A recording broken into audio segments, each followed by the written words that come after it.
Hello students, today we will be starting with lecture number 4 of solutions which will include a main topic Henry's law, ठीक है, and its applications and limitations. Start करते हैं अपन, ये topics रहेंगे इस lecture में, ठीक है. Henry's law किस में applicable है? Solubility of a gas in a liquid, मतलब liquid solutions में अभी हम start कर रहे हैं. Solubility of a gas in a liquid, again अभी मेरे को इसमें solubility define करना पड़ेगा. वैसे तो solubility मैंने पढ़ाया है, ये बताया है कि maximum amount of solute that can be dissolved in 100 grams of solvent है ना, पर्टिकुलर में हमने 100 grams लिया था. बट क्या मैं बोल सकता हूँ यहाँ गैस आ गया है, तो जो गैस और लिक्विड आ गया है बेसिकली, तो इसके केस में हम क्या लेंगे, हम ये नहीं ले सकते, मास नहीं ले सकते, हमको क्या लेना पड़ेगा, वॉल्यूम. तो अगर मैं यहाँ पे इसको डिफाइन करूँ, volume of a gas in cc which can be dissolved in 1 cc of a liquid is called solubility. ठीक है, वहां 100 ग्राम्स था, यहाँ क्या हो गया है, ये 1 cc. आई होप क्लियर है. ये वॉल्यूम लिया है, बस वैल्यू याद रखना, वहां 100 ग्राम्स था, यहाँ पे 1 cc हो जाएगा. अब अगेन हम पढ़ेंगे फैक्टर्स अफेक्टिंग सॉल्युबिलिटी. पहला वही nature of solute and solvent. क्या मैं बोल सकता हूँ nature of solute and solvent के केस में, यहाँ जब हम गैस की बात कर रहे हैं तो ये ऑलरेडी अपने को पता है कि atmospheric gases are insoluble in water. हम यहाँ पे मान के चल रहे हैं कि जो लिक्विड होगा वो क्या होगा, हमारा वाटर होगा, यूनिवर्सल जो सॉल्वेंट है. और जो बाकी अदर गैसेस है like ammonia, CO2 are soluble in water. तो आई होप बहुत ही इजी पॉइंट है, ये क्लियर होगा, कोई प्रॉब्लम नहीं है इसके अंदर. नेक्स्ट अपन आगे बढ़ते हैं टेम्परेचर पे. टेम्परेचर के केस में क्या मैं बोल सकता हूँ, almost all the gaseous reactions are exothermic in nature, है ना. जनरली जिस भी रिएक्शन में गैसेस इन्वॉल्व होती है वहां पे जो हीट है वो रिलीज होती है. तो अगर ऐसा है कि ज्यादातर ये रिएक्शंस एक्सोथर्मिक है, तो कहना इसे कि सॉल्युबिलिटी और टेम्परेचर इनवर्सली प्रोपोर्शनल होंगे. कैसे? क्योंकि solubility is a concentration term related to equilibrium constant, हम वैसा बोल सकते हैं. तो अगर लीच-एटिले प्रिंसिपल में लगाऊं तो अपने को पता है ना कि लीच-एटिले प्रिंसिपल के हिसाब से इक्विलिब्रियम कांस्टेंट या सॉल्युबिलिटी इनवर्सली प्रोपोर्शनल होता था टेम्परेचर के, अगर एक्सोथर्मिक रिएक्शन होता था तो इसीलिए मेजरली इसकी सारी रिएक्शंस क्या है, एक्सोथर्मिक. ये रिलेशन बहुत काम आएगा एप्लीकेशंस ऑफ हेनरीज लॉ में. ठीक है, अभी इसके अलावा कुछ इसमें एक्सेप्शंस है. There are some exceptions. क्या exceptions है वो? H2, He and other noble gases are sparingly soluble in water.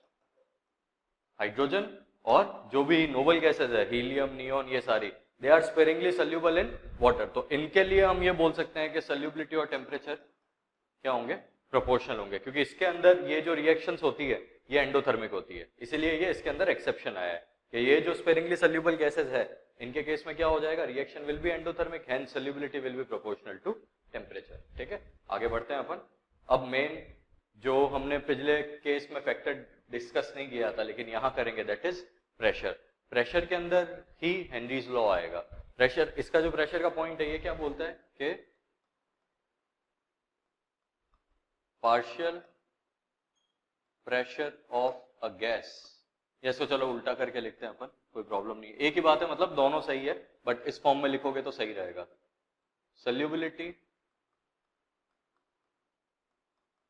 कौन सा कॉन्सेंट्रेशन टर्म आ रहा है इसमें, इन टर्म्स ऑफ मोल फ्रैक्शन. ठीक है, यहाँ पे कॉन्सेंट्रेशन टर्म जो आने वाला है that is mole fraction. Solubility in terms of mole fraction of a gas in a liquid is directly proportional to the partial pressure को शॉर्ट में अपन पीपी लिखेंगे ऑफ द गैस, ठीक है। मतलब according to this law, this is called Henry's law, this is Henry's law. According to this law x is proportional to p। अब पहले मैंने उल्टा क्यों लिखा था ये मैं बताता हूं। x मेरे को क्या बताता है, पता है ना, मोल कॉन्सेप्ट के हिसाब से x सिंबल किसका है, मोल फ्रैक्शन का। यही अभी बहुत मैंने तुम लोगों को बताया था कि जो अब मेजरली अपन फॉर्मूलास पढ़ेंगे, किसी किसी में मोल फ्रैक्शन यूज आएगा, किसी में मोलैरिटी यूज आएगा, किसी में मोलैरिटी यूज आएगा। यहाँ फिलहाल मोल फ्रैक्शन यूज आ रहा है। x is proportional to p। अच्छा, तुम लोगों को याद होगा कि जब मैं स्टार्ट कर रहा था तो मैंने उल्टा लिखा था। मैं एक्चुअली उस टाइम क्या लिखना चाह रहा था, partial pressure of the gas is proportional to solubility. एक ही बात है ना, बट वैसे लिखने का क्या पॉइंट था, क्योंकि अभी अगर मैं यहां से ये प्रोपोर्शनल का साइन हटा के प्रोपोर्शनलिटी कांस्टेंट अगर लगाता हूं, तो यहाँ पे जो प्रोपोर्शनलिटी कांस्टेंट आएगा वो डिनोमिनेटर में आएगा, जबकि अपन हमेशा प्रोपोर्शनलिटी कांस्टेंट को क्या रखते हैं, न्यूमरेटर में रखते हैं। तो इट्स बेटर कि हम इसको इस तरीके से लिखें। अब मैं अगर इसका कांस्टेंट हटाऊं तो P is equal to KH x। KH क्या हो गया, दिख ही रहा है, H स्टैंड्स फॉर हेनरी, तो इसको हम बोल सकते हैं हेनरीज कांस्टेंट या हेनरीज लॉ कांस्टेंट। यूनिट क्या होगा इसका,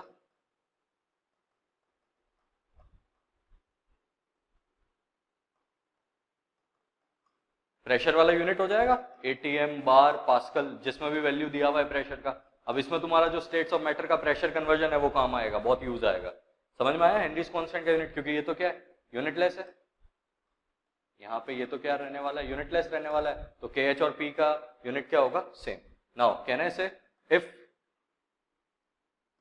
PP मतलब partial pressure of a gas is constant, अगर पार्शियल प्रेशर ये वाला वैल्यू कांस्टेंट हो जाए तो कहना है इसे कि KH is inversely proportional to X और KH is inversely proportional to solubility S। X क्या है, सॉल्युबिलिटी का ही तो टर्म है। अच्छा, अभी अपन ने एक रिलेशन पढ़ा था कि सॉल्युबिलिटी और टेम्परेचर भी इनवर्सली प्रोपोर्शनल होता है। हम ये मेजरली मान के चलेंगे कि रिएक्शंस एक्सोथर्मिक है। तो कहना है इसे कि यहां से एक बहुत इंपॉर्टेंट चीज मेरे पास आ गई कि KH और टेम्परेचर डायरेक्टली प्रोपोर्शनल होते हैं। अगर बाई चांस क्वेश्चन में दिया जाए कि दो चीजों का टेम्परेचर दिया हुआ है, पूछा जाए किसका हेनरीज लॉ कांस्टेंट ज्यादा होगा, तो जिस गैस का टेम्परेचर ज्यादा है उसका हेनरीज लॉ कांस्टेंट भी ज्यादा होगा और सॉल्युबिलिटी कम हो जाएगा। दोनों फैक्टर्स सॉल्युबिलिटी के इनवर्सली प्रोपोर्शनल होते हैं। तो आई होप बहुत इजी सा लॉ है, कोई प्रॉब्लम नहीं है। इसके बेसिस पे और अपने न्यूमेरिकल्स आएंगे, वो हम देखते हैं। इसके जैसा एक और लॉ आएगा, राउट्स लॉ, बट वो पढ़ने से पहले, वो अपना बेसिकली नेक्स्ट लेक्चर का पार्ट है। इसके एप्लीकेशंस है जो डेली लाइफ में बहुत ज्यादा यूज आते हैं, वो हम रीड करते हैं। Applications of Henry's law. पहला एप्लीकेशन एक्वेटिक स्पीशीज। अभी एक्वेटिक स्पीशीज के लिए क्या एप्लीकेशन है, aquatic species feel more comfortable in cold water rather than in hot water,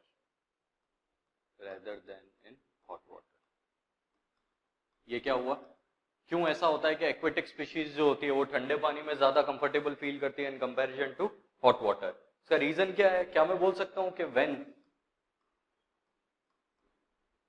the water is cold, water अगर ठंडा है तो मैं बोल सकता हूं ना कि टेम्परेचर कम हो जाता है। तो कहना है इसे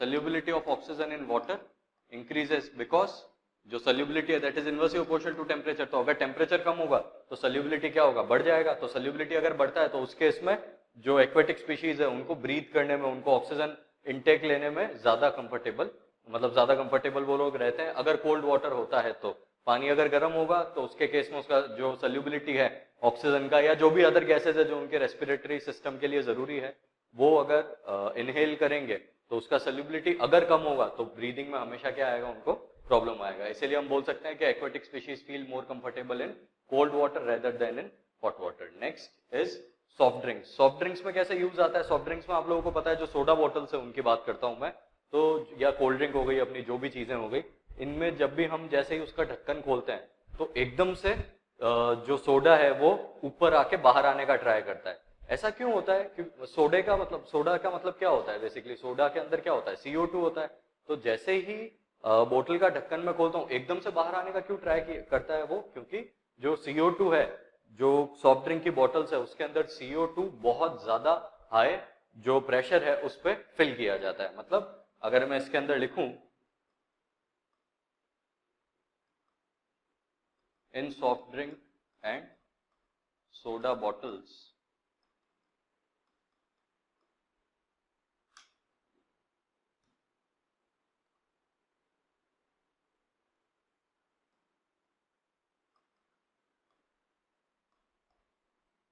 bottles are sealed at high pressure of CO2, या bottles are sealed at high pressure लिख दो बस। bottles are sealed at high pressure to increase solubility of CO2। ठीक है? कैसे? हेनरीज लॉ हो गया सीधा, P is proportional to X। जितना ज्यादा अपन प्रेशर लगाएंगे उतना ज्यादा क्या होगा? सॉल्युबिलिटी होगा, ताकि वो क्या कर सके, हम जो सॉल्युबिलिटी ऑफ CO2 है वो इंक्रीज कर सके। ठीक है? तो यहाँ पे ये दूसरा यूज आ गया। Third one is in lungs and tissues. Lungs और टिश्यूज का क्या कॉन्सेप्ट है? बायो वालों को अच्छे से पता होगा, मैथ्स वालों को भी। एनवायरमेंटल जब हमने पढ़ा था तो हमने देखा था कि ऑक्सीजन हेमोग्लोबिन के साथ मिलकर ऑक्सी हेमोग्लोबिन बनाता है। उसका भी रीजन क्या है मैं बताता हूं, सीधा लिखता हूं मैं, समझ में आएगा। In lungs where partial pressure of oxygen is high, oxygen combines with hemoglobin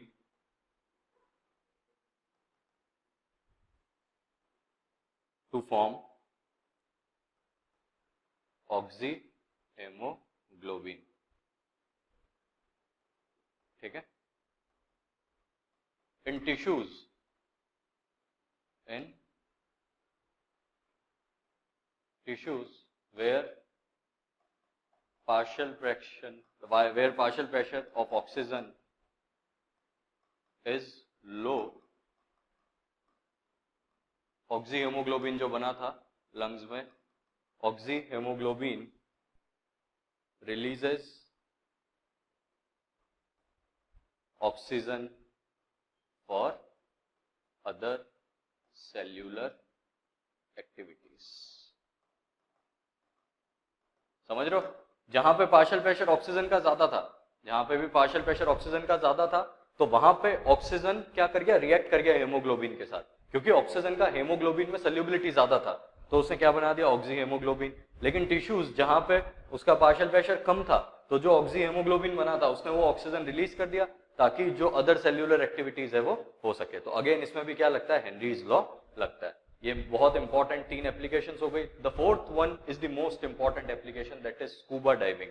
लोगों सबको पता है स्कूबा डाइविंग के बारे में, आपने सुना होगा, बिल्कुल अंडर वाटर तक जाते हैं। तो अभी क्या होता है, बहुत बेसिक सी चीज है कि सरफेस से अगर मैं ऊपर जाता हूँ, ठीक है, टुवर्ड्स द स्काई अगर मैं जाता हूँ तो प्रेशर कम होता है ना? पता है ना? ये तो हमने स्टेट्स ऑफ मैटर में पढ़ा था कि ऊपर जैसे जैसे हम जाते हैं तो वैसे वैसे प्रेशर गैस का कम होता जाता है।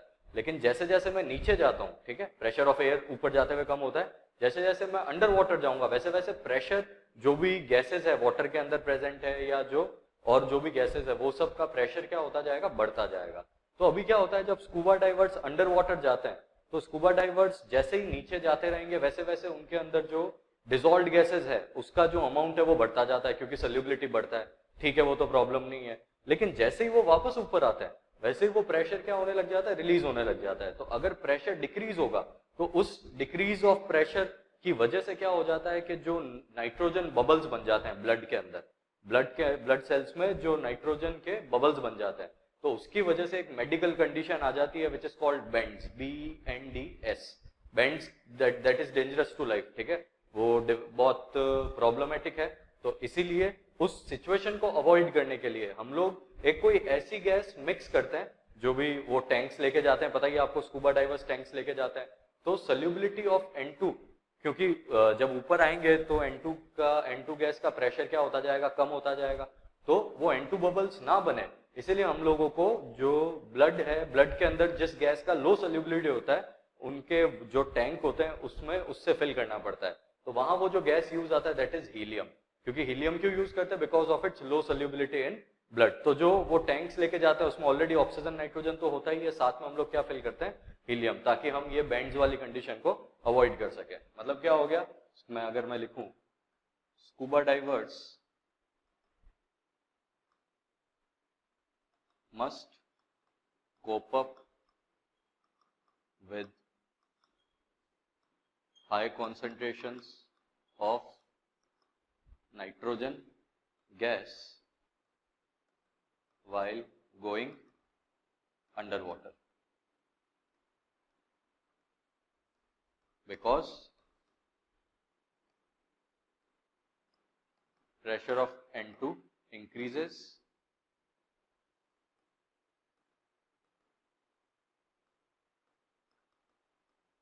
as the divers go in more depth। जैसे जैसे नीचे जाएंगे वैसे वैसे प्रेशर इंक्रीज होता जाएगा। when they come back to the surface, when they come back to the surface, pressure of N2 gradually decreases, which leads to formation of N2 nitrogen bubbles in blood। This creates a medical condition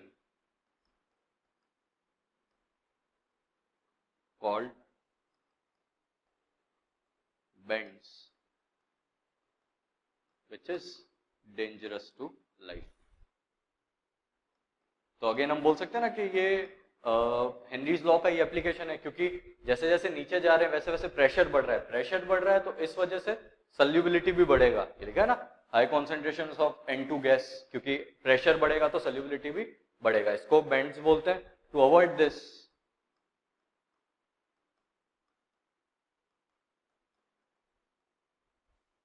tanks of scuba divers are filled with helium gas। Helium gas क्या करेगा? Helium gas से क्यों fill करते हैं? क्योंकि इसका जो solubility है it's low solubility in blood. अगर ये भी ब्लड में सोल्यूबल हो जाएगा तो ये भी क्या हो जाएगा? डेंजरस हो जाएगा। सोल्यूबिलिटी ब्लड में इसका क्या होना चाहिए? कम होना चाहिए। कंपोजिशन बेसिकली क्या होता है? N2 होता तो सबसे ज्यादा ही है, 56.2% रहता है।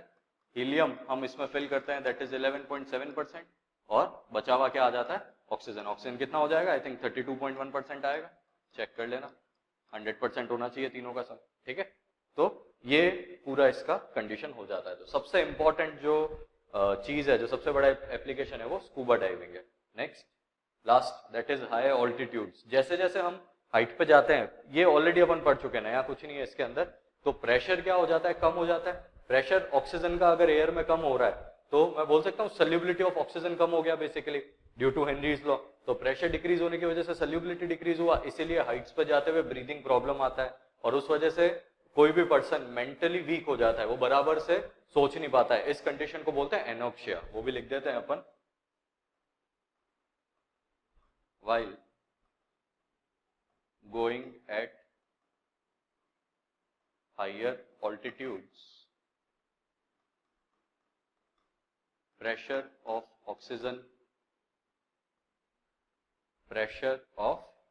oxygen decreases,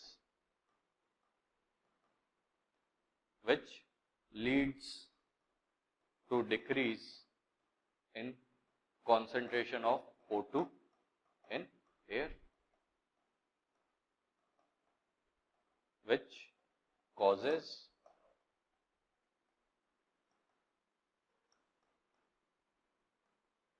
breathing problems and affects mental state of a person। Mental state का मतलब क्या? प्रॉपरली क्लियरली थिंक नहीं कर पाएगा, वो सोच नहीं पाएगा। This is called anoxia. कोई पूछेगा नहीं तुमसे कि एनोक्सिया क्या होता है, सारी ये जो है बायोलॉजिकल टर्म्स है, कोई प्रॉब्लम नहीं है, बट मेरे हिसाब से इसके जो एप्लीकेशंस है वो क्लियर हो जानी चाहिए। अब इस लेक्चर के अपन लास्ट टॉपिक पे जाते हैं, that is limitations of Henry's law. पहला limitation, first limitation is it is only applicable at low pressure and low temperature. यहां लिख देता हूं मैं, Henry's law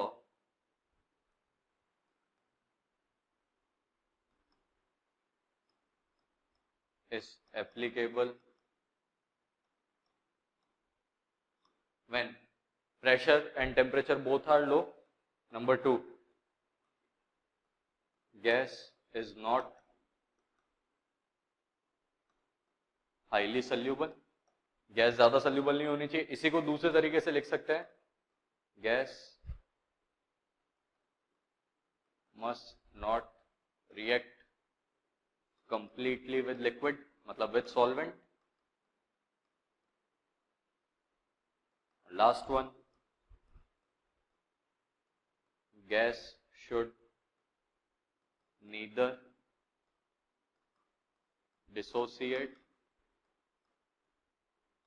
nor associate in the liquid।